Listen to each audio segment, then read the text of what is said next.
Non, ce n'est pas une séquence du film Les Oiseaux d'Hitchcock, mais des pigeons voyageurs en chemin pour le congrès national de la Fédération française de colombophilie qui s'est tenu à Sportica le week-end dernier. Un week-end chargé pour des athlètes poids-plumes.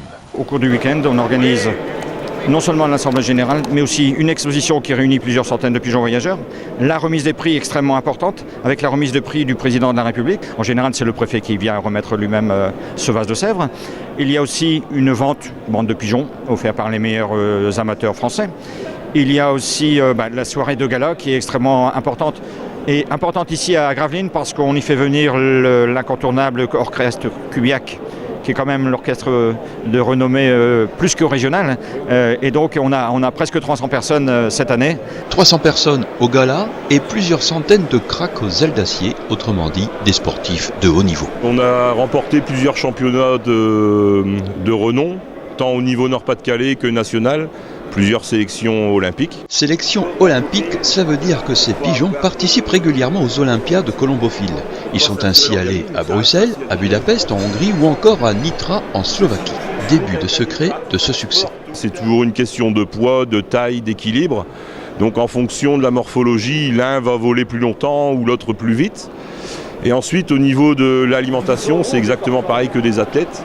Donc il faut des apports de glucides, lipides, protéines dans certaines quantités, toujours veiller à ne pas avoir trop d'embonpoint pour maximiser les performances. Il faut savoir qu'un pigeon voyageur peut parcourir jusqu'à 1000 km dans une journée, c'est quand même un athlète de très haut niveau. Le régime alimentaire de ces chairs volatiles est donc la clé pour de beaux résultats. Mais il y a un élément contre lequel les coulonneux ne peuvent rien et qui détermine tout, c'est la météo. Depuis quelques années, on ne s'explique pas, quelquefois on a des rentrées catastrophiques.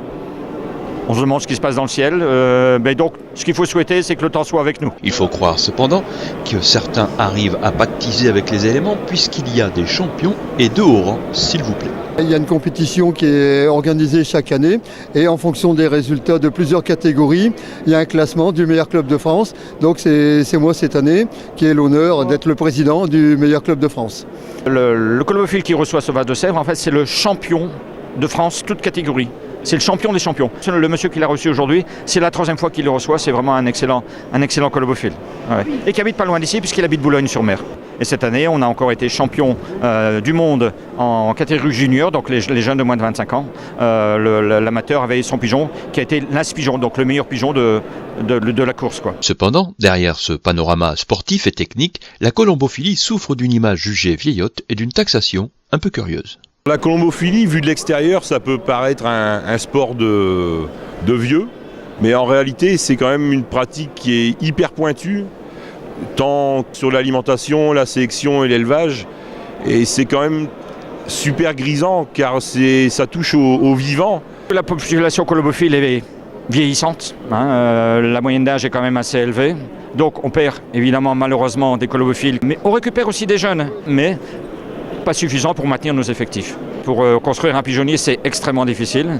Et puis il y a aussi cette fameuse taxe communale qui fait que le colobophile qui veut s'installer, qui va installer un pigeonnier, doit déjà payer une certaine somme avant d'avoir des pigeons chez lui. Ça va au minimum à 500 €. Ça fait reculer évidemment beaucoup de personnes qui veulent devenir colobophiles, quoi. Nul doute qu'il y aura toujours des colombophiles pour faire voler dans le ciel de nos villes et de nos campagnes ce bel athlète, le pigeon voyageur.